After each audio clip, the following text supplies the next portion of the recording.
estuvimos hablando del campfire, ¿cierto? En África, y la pregunta es si podría este tipo de iniciativa funcionar en Chile. Y la realidad es que tenemos iniciativas de este tipo en Chile. Y aquí hay que poner un contexto, ¿cierto? Vamos a hablar el concepto de AMER. AMER significa áreas de manejo y explotación de recursos bentónicos. ¿Ya? Y aquí vamos a ver, primero me interesa que veamos esta trayectoria que tenemos acá. Y lo que tenemos acá son los desembarcos de locos en Chile, ¿ya? Y esto es en el tiempo. Y podemos encontrarnos como desde los años 60, ¿cierto? Un tasa de extracción relativamente bajo y de repente nos empezamos a encontrar con un incremento en la extracción del loco y empezamos a observar también, a partir de cuando se registra, años 80, un incremento sostenido en los precios del loco. Eh, ¿Por qué se produce? Y ustedes pueden ver acá una correlación temporal, ¿cierto? Nos encontramos en un pico en la extracción del loco y posteriormente viene una declinación fuerte en las extracciones de loco. Esta declinación fuerte que se aprecia, ¿cierto? Que es una tendencia fuerte, fuerte, fuerte hasta que cae, eh, tiene que ver principalmente con la sobreexplotación del recurso. Y lo que vemos acá sostenido, asociado al colapso del loco, ¿cierto? Es un incremento sostenido en los precios. ¿Por qué sube el precio del loco? ¿Cierto? Recuerden que los precios en general reflejan la oferta y la demanda. Y cuando un producto es escaso y es demandado, sube el precio. Por lo tanto, esto nos produce un problema grande en conservación también, que hay varios autores que han explotado, que son esencialmente efectos de tipo ALE, pero inducidos por temas económicos, esencialmente que cuando un recurso escasea, sube el precio, y cuando sube el precio se produce un estímulo para la extracción, ¿cierto? Y eso llega o puede llevar al colapso de distintos recursos. Eh, lo que apreciamos acá efectivamente es el colapso del loco y el aumento de los precios, ¿cierto? Y posteriormente esto llevó a un proceso de veda del loco, ¿cierto? De hecho, acá pueden ver que prácticamente no hay extracción de loco en este periodo. eh, y posteriormente a un proceso de transformación de gobernanza, ¿cierto? El proceso de transformación de gobernanza fue inducido por el colapso del loco, ¿cierto? Este periodo que le llaman ventana de oportunidad está dado por la veda del loco y esencialmente una situación posterior de, básicamente este nuevo sistema de gobernanza que vamos a ver aquí, que son las áreas de manejo, donde podemos ver los precios del loco se sostienen altos, ¿cierto? Pero ha permitido una recuperación parcial, especialmente en términos de extracciones, en valores que quizás están bastante por debajo de lo que estuvieron alguna vez, pero ha permitido parcialmente la recuperación de este recurso. ¿Qué ocurría con el loco en Chile? ¿Cierto? Aquí podemos ver la misma figura, ¿cierto? El incremento en las extracciones, el colapso del loco, el cierre de la pesquería y después el proceso de aplicación de las políticas. El loco tenía, como muchos recursos, una política de libre acceso. Esencialmente, cualquiera puede sacarlo, ¿cierto? Y eso, como conversamos, genera en muchos casos, cuando un recurso es sustraíble, ¿cierto? Genera tragedia de los comunes esencialmente, o en otras palabras, la sobreexplotación del recurso. Durante la fiebre del loco, ¿cierto? Se produjo el colapso con disminución del desembarco y vedas entre los años a fines de la década de los 80. En paralelo, se realizaron distintos estudios experimentales y donde esto fue liderado en paralelo por la Universidad Católica y la Universidad Austral. En la Universidad Católica era liderado por Juan Carlos Castilla, que posteriormente llegó a ser Premio Nacional de Ciencia. Aquí en la Universidad Austral fue por Carlos Moreno, que es un colega que ya jubiló hace algunos años, que, que trabajaba en el antiguo Instituto de Ecología y Evolución, que ahora es parte importante de lo que es el Instituto de Ciencia Ambiental y Evolutiva. Eh, en este caso, los estudios experimentales mostraron esencialmente un tema primero, de los impactos fuertes que tenía la, extracción humana sobre el loco, pero también a niveles comunitarios, y posteriormente también los efectos que tenía el retirar la extracción humana, ¿cierto?, sobre la recuperación de estos stocks. En este caso, además, hubo una serie de procesos, como la Ley de Pesca y Acuicultura del año 91, a diversas instancias de colaboración entre pescadores artesanales y científicos, y también la reorganización de los pescadores, ¿cierto?, en postdictadura. En este caso, ustedes pueden ver que las áreas de manejo y explotación de recursos bentónicos están en cursos del 97, ¿cierto? Y son áreas que están caracterizadas por el comanejo entre el Estado y los usuarios, en este caso los sindicatos de pescadores. Denme un segundito. Entonces, voy a dejar un video que explica un poco el sistema MERP para que lo veamos.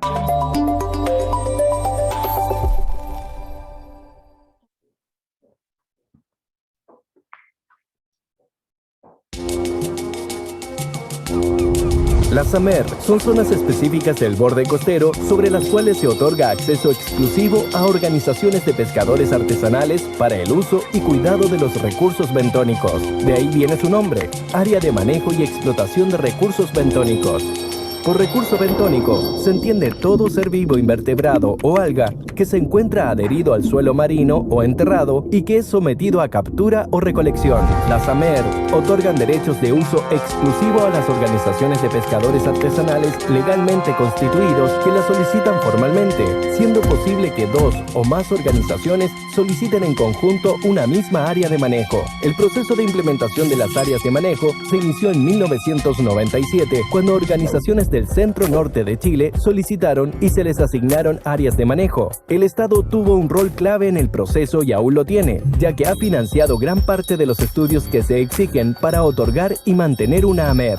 Existen reglamentos e instrucciones sobre los que hay que cumplir para solicitar y mantener las AMER, los cuales se encuentran en la página web de la Subsecretaría de Pesca y Acuicultura. Para los estudios requeridos en AMER, las organizaciones de pescadores deberán contar con la asistencia de una institución ejecutora, la que debe cumplir con estándares metodológicos y formatos de entrega de información y datos según las consideraciones técnicas de la Subsecretaría de Pesca y Acuicultura. Por su parte, el Servicio Nacional de Pesca y Acuicultura, Sernapesca, cumple un rol relevante en la tramitación, fiscalización y control de las actividades en las AMER.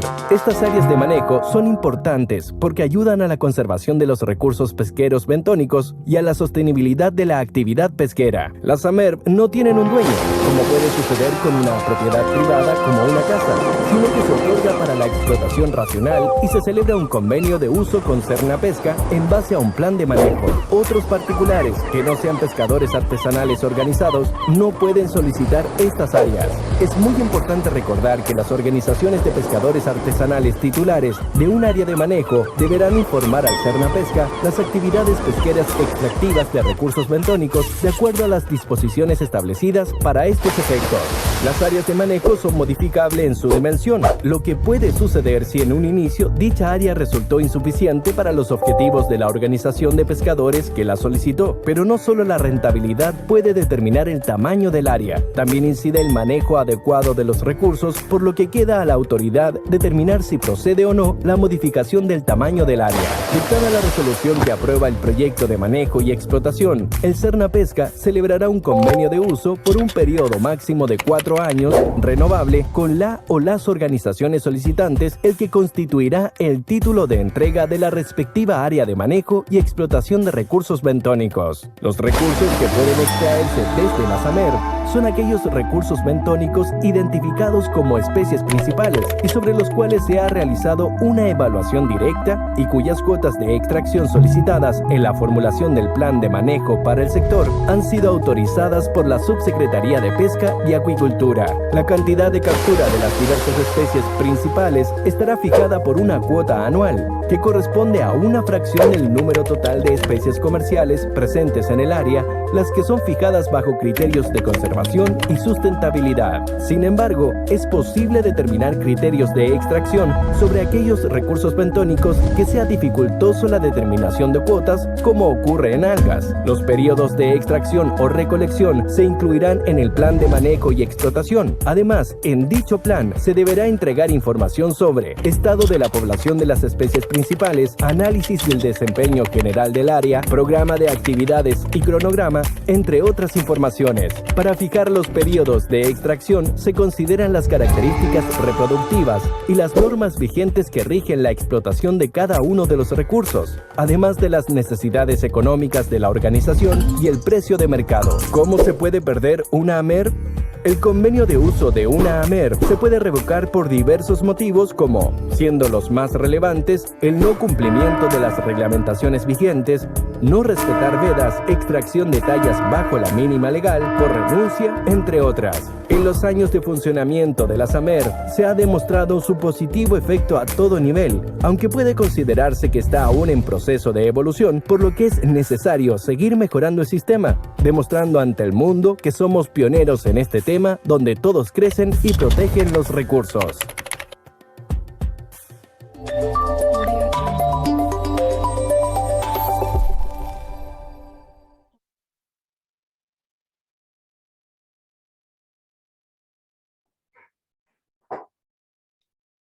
Ya, entonces vuelvo acá. Entonces, como vimos, ¿cierto? Las AMER son áreas de explotación de recursos bentónicos y implican cambios fundamentales en la gobernanza de estos recursos marinos. ¿Por qué? Porque son áreas de uso exclusivo para sindicatos de pescadores, implican líneas de bases y monitoreo. Además, se fijan cuotas en función del monitoreo para algunas especies y snow-take, que esencialmente no se puede cosechar la mayoría de las especies. Es decir, solamente... ¿Sí?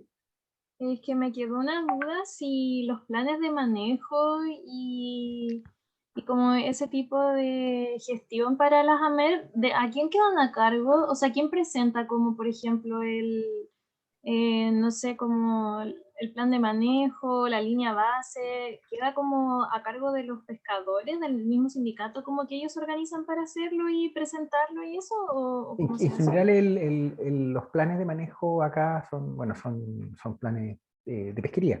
Y eso usualmente los hacen consultoras especializadas con cargo a los pescadores.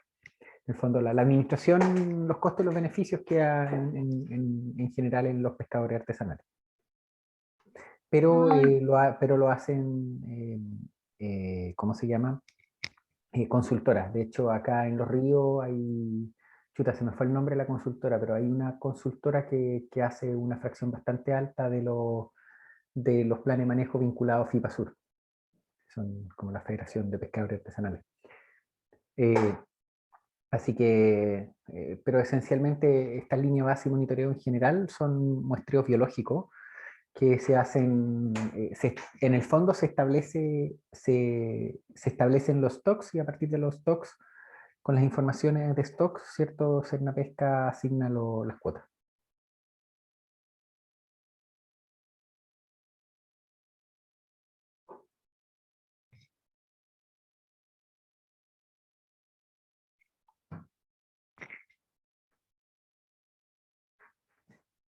¿Qué importancia hay? Primero, lo que hablábamos antes, también en el caso de Zimbabue. Las AMERVA en Chile, como vieron, es un área de uso exclusiva para los sindicatos pescadores. Pero para que efectivamente sea un área de uso exclusivo para los sindicatos pescadores, se requiere vigilancia, ¿cierto? ¿Quiénes son los responsables por la vigilancia? Son los mismos sindicatos, ¿ya? ¿Y qué implicancia tiene no hacer la vigilancia? Obviamente, si es que hay extracción por parte de terceros, ¿cierto? Se van a bajar los stocks y se va a bajar las cuotas, ¿cierto? Y se va a afectar el recurso. Por lo tanto, si se fijan, es un sistema muy parecido en su lógica al sistema que vimos en el Campfire en África. Esencialmente, los derechos de uso son transferidos a una organización comunitaria. La diferencia es que en Zimbabue eran tierras comunitarias, acá la costa no es tierra comunitaria, ¿cierto? Es no tiene un propietario privado esencialmente, a diferencia de las tierras comunitarias que puede ser propiedad individual o comunitaria, pero hay una instancia de propiedad de la tierra. En este caso, el uso está transferido de forma exclusiva para los sindicatos que administran. Pero también los beneficios. ¿Qué beneficios hay? Se permite que se estabilicen los desembarcos, han subido los precios, es decir, se paga mejor por el loco, se permite planificar, ¿cierto? Por ejemplo, las fechas de extracción, ¿cierto? Y esto a su vez permite diversificar el ingreso. Y además ha estado vinculado al desarrollo de los sindicatos como organizaciones sociales. ¿Qué problemas hay asociados para los pescadores? Primero se producen dificultades para aquellos pescadores o buzos que no están asociados a las AMER. Están los costos de vigilancia, también conflictos entre pescadores asociados a pesca ilegal, ¿ya? Así que, como todo, ¿cierto? Obviamente no es, tiene costos y hay costos que hay que asumir. Entonces esto, los costos de vigilancia los, los asumen los mismos sindicatos y es un tema no menor. Pueden ser, con costos me refiero a que los mismos pescadores se turnen o contraten a alguien, ¿cierto? Pero hay que vigilar. Existe robo, existe pesca ilegal y se produce conflicto también. ¿Qué importancia tienen? Acá podemos ver, esto es un resumen, esto es un paper bien importante, pero podemos ver acá los escenarios, donde tenemos un sistema socioecológico, aquí vinculado a un tema de libre acceso, esencialmente, donde es el que llega primero, el que extrae, saca, ¿cierto? Versus un sistema en que está en manos de las agrupaciones comunitarias, los sindicatos pescadores, y eso implica ciertas restricciones. ¿Qué otras implicancias tiene? Si ustedes ven estas dos fotos tienen diferencias importantes. Esto es el mismo lugar. Esto es con sistema de libre acceso y esto es con AMER. Fíjense la diferencia. Ustedes ven acá bastante alga, ¿cierto? Acá no. Todo eso morado que ustedes ven ahí son esos choritos que están ahí. Chorito Michael, Perumitilus purpuratus. Y fíjense la diferencia. Lo que ocurre es que el loco es un depredador, es una especie clave, y lo que ocurre es que cuando el loco desaparece, estos animales comienzan a dominar, ¿cierto? Y eso implica que hay una pérdida de diversidad importante. Fíjense ya visualmente la diferencia entre esto en el mismo lugar con dos sistemas de gobernanza distintos. Aquí tenemos un sistema que está dominado completamente por los perumitilus y en el caso de acá tenemos un sistema mucho más biodiverso, sano ambientalmente o más sano que este de acá. Y lo que está mediado simplemente por los sistemas de extracción del loco. Y acá podemos ver algunas otras comparaciones en términos de la implicancia biológica. ¿Qué pasa con las especies? ¿Cómo nos va con aquellas especies que son las que nosotros necesitamos, las que son de interés comercial o interés de pesca, de la pesca? Y acá vemos una serie de especies, esto es si no me equivoco, Quintay, sí, ahí está, Quintay.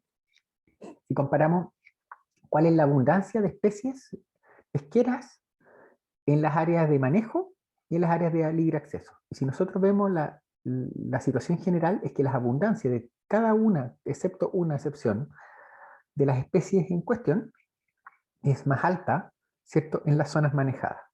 ¿Se fijan? Acá tenemos una situación donde se entrega el manejo y la extracción, de hecho, a un sindicato pescador versus situaciones sin manejo.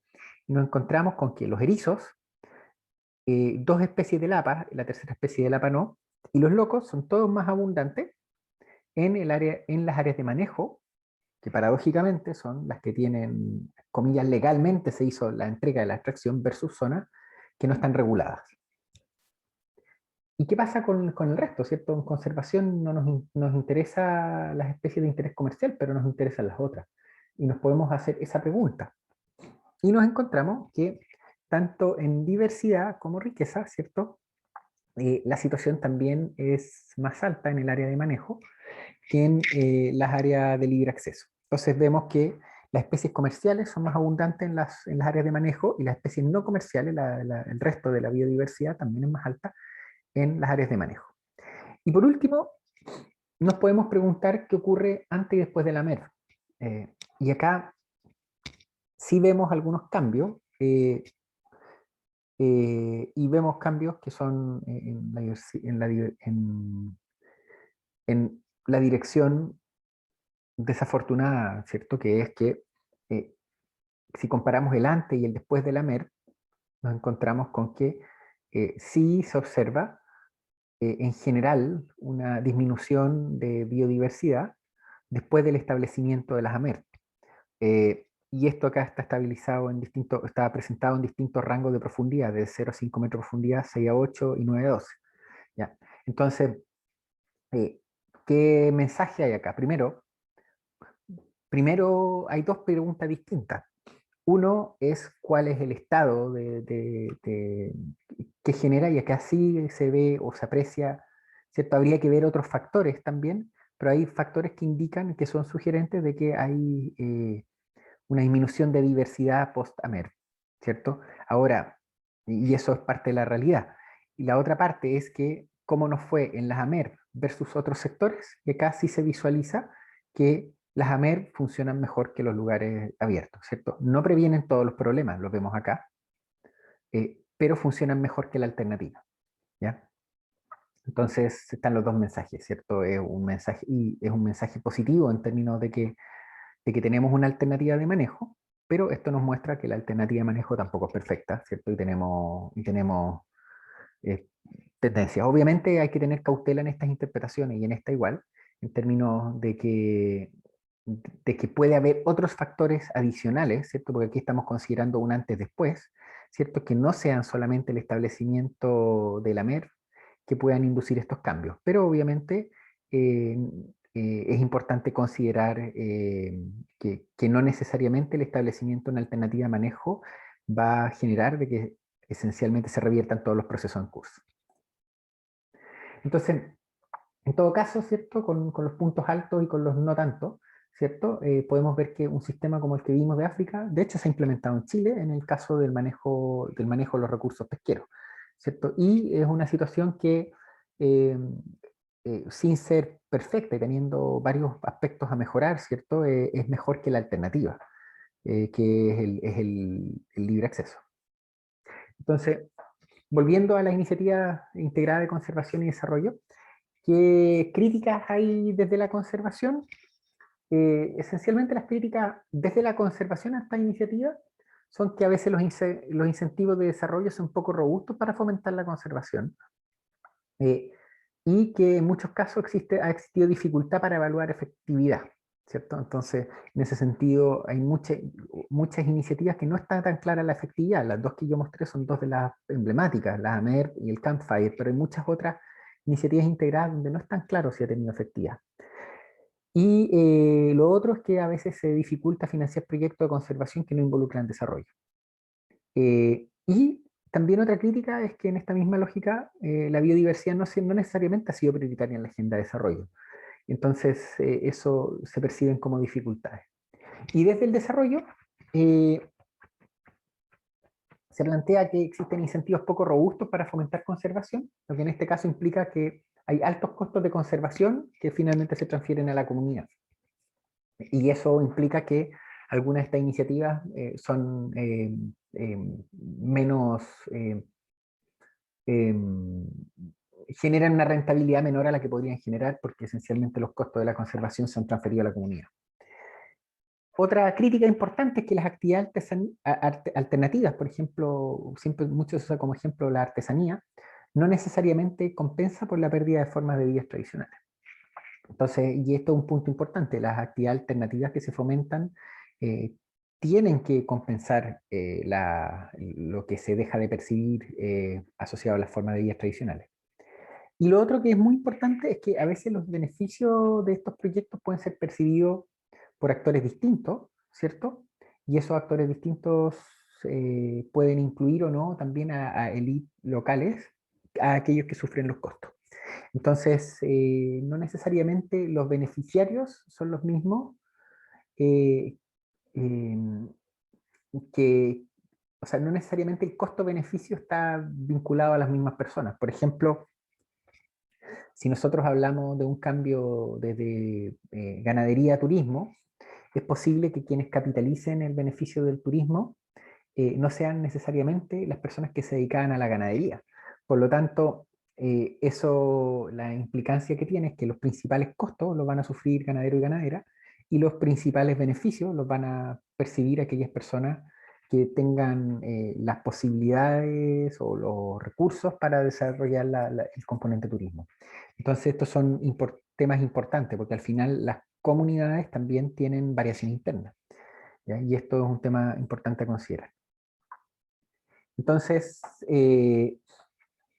acá los win-win que siempre se hablan, ¿cierto?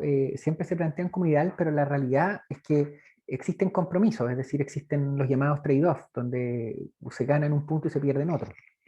Entonces, por ejemplo, acá en Perú, con el tema de los biocombustibles, se planteaba fuente de combustible renovable y más limpio, ¿cierto? En la retórica del win-win, la ganancia de conservación, bueno, es la que indiqué, y la ganancia de bienestar humano es todo lo que es empleo vinculado a biocombustible, en plantaciones, fábricas y nuevo modelo de desarrollo económico. ¿Cuál es la realidad?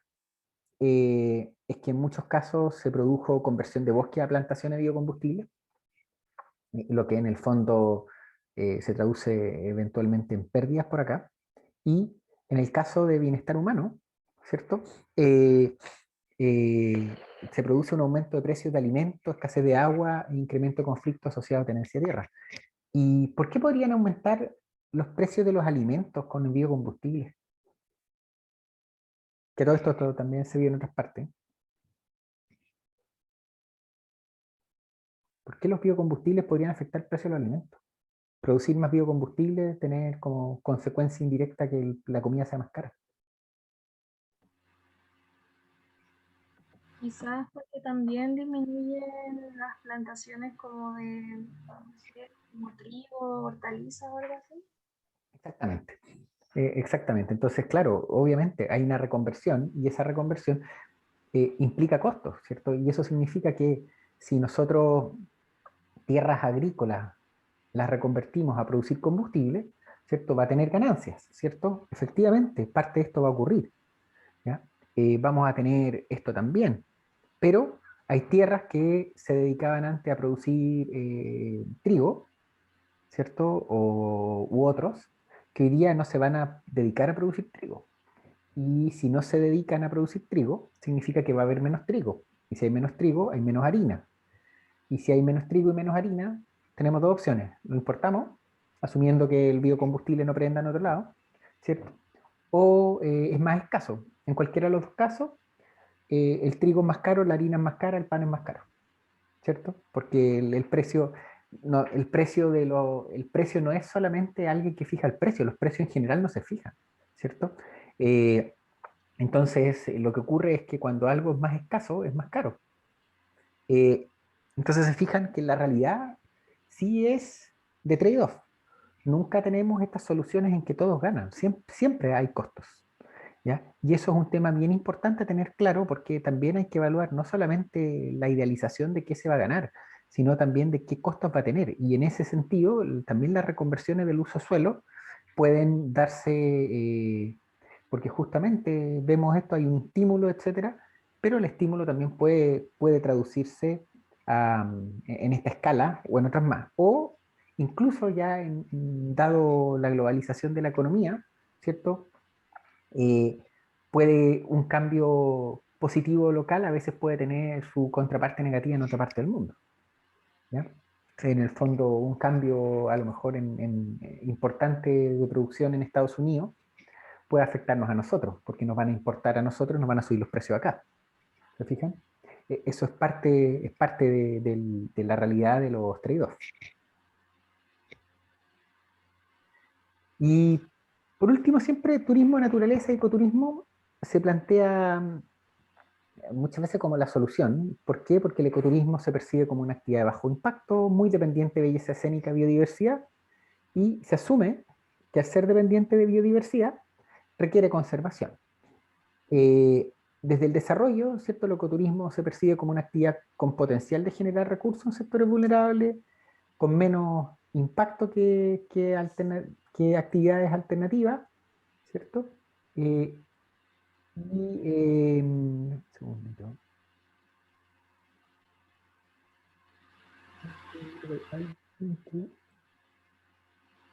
Ahí está. Ya.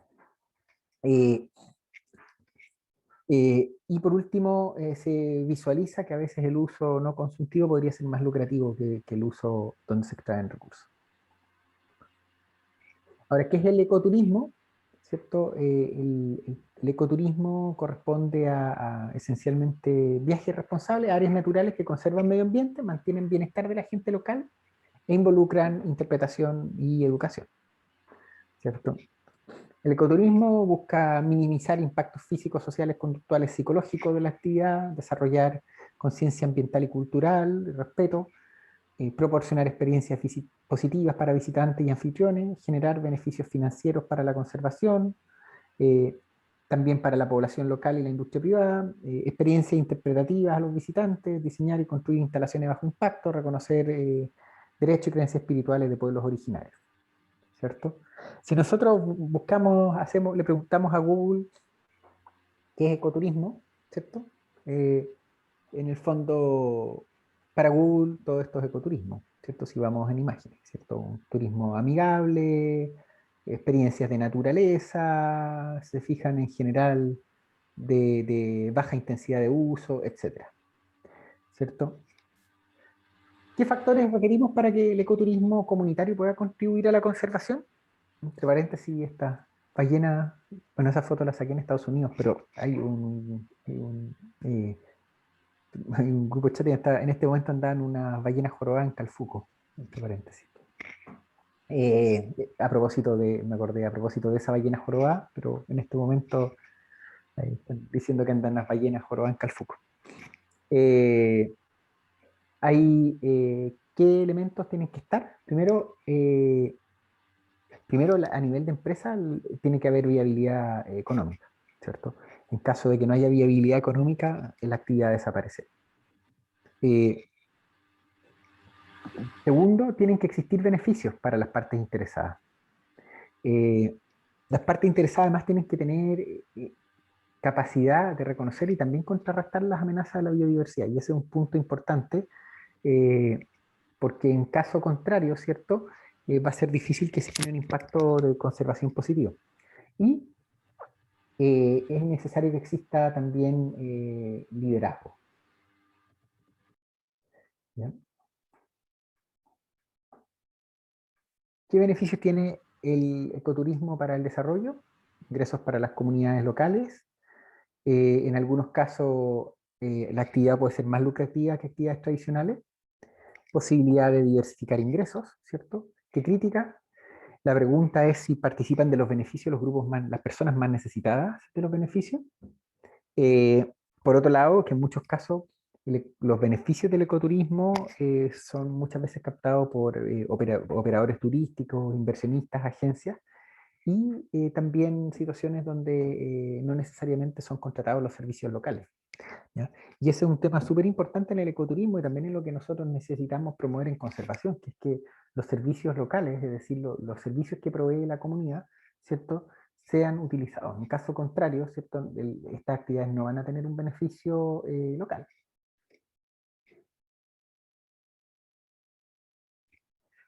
Entonces, ¿qué aspectos claves hay en la integración entre conservación y desarrollo? Primero, el mensaje crítico es que existen compromisos importantes. Es muy difícil tener situaciones win-win, ¿cierto? Lo que nosotros tenemos normalmente son situaciones de este estilo, donde nosotros transamos, ¿cierto? Entre que nosotros esperamos el bienestar de la vida silvestre, el bienestar de la naturaleza y el bienestar humano, nosotros tenemos que buscar puntos de trade-off. Y eso significa que probablemente no vamos a tener un punto donde maximicemos cierto bienestar de naturaleza, ni tampoco este otro escenario. ¿Y por qué podríamos decir maximicemos acá entonces? Pero ¿cuál es el problema? Si nosotros afectamos, ¿cierto?, el bienestar de la naturaleza en el tiempo, se va a afectar el bienestar humano también. Por lo tanto, es necesario buscar compromiso. Los proyectos van a tener que decidir cuál es el balance entre objetivos de conservación y objetivos de desarrollo local. Y ese balance va a tener que ser definido, ¿cierto? Es importante planificar, se habla harto, pero en muchos casos la planificación como tal no se hace. Por otro lado, también agregar, y lo hablamos en otro momento, planificar es parte del proceso, no es el proceso. Y eso es un punto importante porque tampoco un proyecto, una ONG, una empresa puede pasar solo planificando, tiene que ejecutar. ¿Ya? Y es fundamental definir mecanismos de participación y gobernanza en los proyectos.